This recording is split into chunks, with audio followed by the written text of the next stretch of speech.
The nation of Mondstadt is the first region that the traveler encounters in their story. Mondstadt is represented by the Nemo Archon Barbados, who is known as the god of freedom and adheres to that principle. The people of Mondstadt aren't controlled by any higher power and have the freedom to pursue what they want. Although people still worship Barbados in the region, he has relatively no control over Mondstadt and still chooses not to in present day. In this video I will talk about the many different gods that once lived in Mondstadt and still live there present day in the story of Genshin Impact. I will be mentioning some spoilers from the prologue of the story, so if you haven't caught up yet, I recommend at least finishing that part of the story. The first god I will be talking about is the god of storms, the Serebian.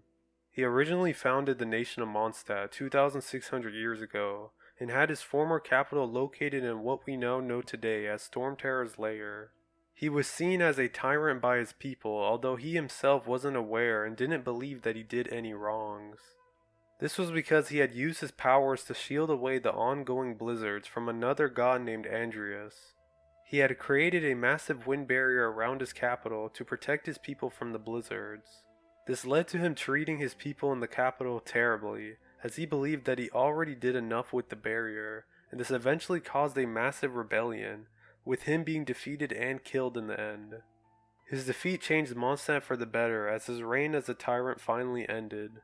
The next god I'll be talking about is Andreas, who is also known as Lupus Boreas. He was the reason why Mondstadt was turned into a frozen wasteland.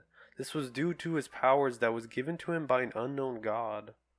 Andreas and the god of storms were incredibly hostile to each other, and at some point Andreas declared war against him and his enclosed capital city.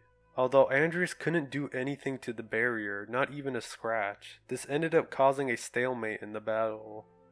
After the god of storms was defeated by the rebellion from the inside out, Andreas realized that he was no longer worthy of becoming the Nemo Archon, due to the nature of how his blizzards only brought harm and inconvenience to the people of Mondstadt. At some point Andreas' physical body had died, with his spirit taking on the power of an icy form to what we now know today as the weekly boss named the Dominator of Wolves. In present day Andreas has taken residence in Wolvendom, and can be fought for weekly rewards. Now I will be finally talking about Barbados, the Nemo Archon, and how he came into power. Barbados was originally a formless wind spirit and was referred to back then as the Elf. He had a notable bond with a person who was called the Nameless Bard. This bard ended up leading the rebellion against the god of storms. The Nameless Bard was aided by the wind spirit Barbados, the god of storms' former love Amos, a mysterious knight, and a red-haired warrior. With their help they had defeated the god of storms, but this came with a huge cost as the Nameless Bard had passed away after being mortally wounded in battle. Once the tyrant was defeated, Celestia had opened up and was willing to take in the next Nemo Archon. The main two choices were Andreas and Barbados, but Andreas had withdrawn due to his chaotic nature, leaving just Barbados to ascend to godhood. In present day, Barbados has taken the form as a boy named Venti, who is known as a free-spirited bard in Mondstadt. He had taken up this mortal form as a way to pay homage to the Nameless Bard for his contributions in freeing Mondstadt and essentially saving the nation from a rough future. Venti is the weakest Archon out of the seven. This is due to his principle of freedom, in which he has virtually no control over the people of Mondstadt. The less control you have over a nation, the less power that you wield. Venti is still somewhat strong, but isn't any match for any big names, for say, La Senora of the Harbingers. After the prologue, he no longer has a Gnosis, as it was stolen by her and the Fatui. Venti had also had a fallout with the Cryo Archon named the Tsaritsa. It is strange as we still aren't aware of what event caused this fallout. Barbados had also introduced the Four Winds 1,000 years ago as the people who will protect and ensure the future of Mondstadt. Those four range from the Wolf of the North, the Lion of the South, the Dragon of the East, and the Falcon of the West. The next god that I will be discussing about is Javalin, who is an Nemo elemental dragon that is known by the people of Mondstadt as Stormterror. When Javalin was first born, he was a young dragon that caused widespread destruction across Mondstadt, although this was not on purpose. He didn't understand why people were scared of his presence, which made him fearful of humans. This was until he had met Barbados, who used his music from the Holy Lyra to calm Javalin down, which caused him to stand by Barbados' side.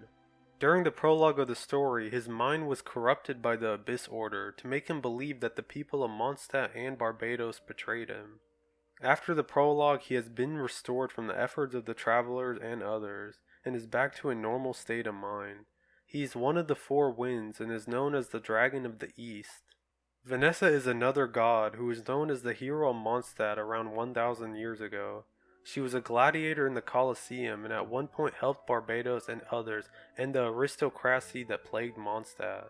She helped establish the present-day city of Mondstadt and also the Knights of Favonius. She's the first Dandelion Light and was the Grandmaster of the Knights as well.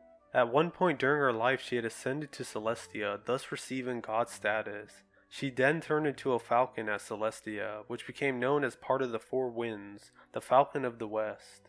What's interesting is that the huge oak tree that is in front of Windrise is exactly where she had ascended to Celestia in the past. The nation of Mondstadt is known for freedom, but without the efforts of the many past gods, the people of Mondstadt wouldn't have enjoyed those liberties, and had likely still been under rule from a tyrant. I hope you guys enjoyed this video where I talk about the many gods of Mondstadt. I will catch y'all in a bit.